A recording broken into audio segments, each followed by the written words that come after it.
There are too many American soldiers in the world today fighting for freedom that do not know that they are appreciated and looked highly upon. Christopher John Alcorn is my honorable brother, and for that I am very proud. My brother is proud to be an American. He has been called upon to serve our country again.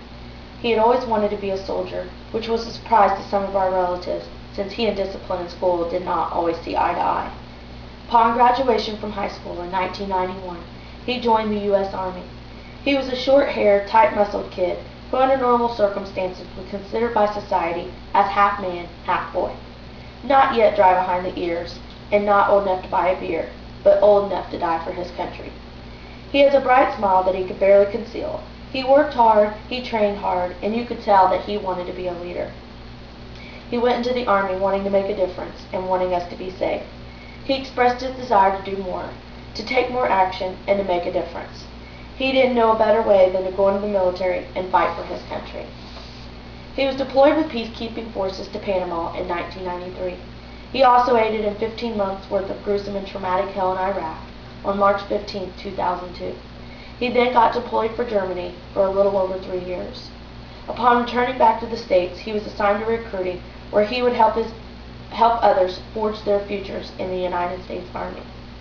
As a recruiter, one must have integrity and are held to a higher standard of ethics than the average person. This is my brother.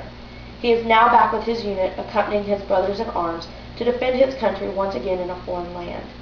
He is defending something fundamental and sacred and eternal that defines humanity itself. He defends something that can never be abandoned as long as humanity exists. He is defending right against wrong, good against evil, freedom against tyranny in its most stark and defining form. This is exactly what he is doing. He is fighting for his nation. He is fighting for its values.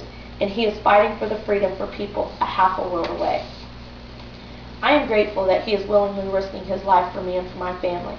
And I appreciate the sacrifices he is making in defense of my freedoms in my life. I know being away from his loved ones is painful. While we are attending our children's sporting events, he is watching his daughter grow up in pictures. And while we are going to PTA meetings, he's only granted 15 minutes a week to absorb all the weekly events of his wife and daughter. And while we are tucking our children in asleep at night, he sleeps alone with his brothers in arms in the open with lonely thoughts of what his daughter is dreaming. I just want him to know that I and all his patriotic Americans support him as he willingly makes his sacrifices. There aren't enough words to thank my brother for his sacrifices. I, as an American citizen, feel that it is not only my right, but my duty to appreciate and honor the services he is committed to. I don't think that our society truly understands what he and others are fighting for. Without him and our armed forces, this life would never be possible. I pray that you come home safely to your family and friends, as we are very proud of you. Today I stand united with my brother, Christopher John Alcorn, in this great cause for justice and freedom. He is paying the price for our freedoms, just as his father, grandfather, and great-grandfather did. Fearless or not, he is not a boy. He is a hero, and he is an American fighting soldier that is keeping our country free. Not only do I love you, but I am very proud of you, and most of all, I honor you.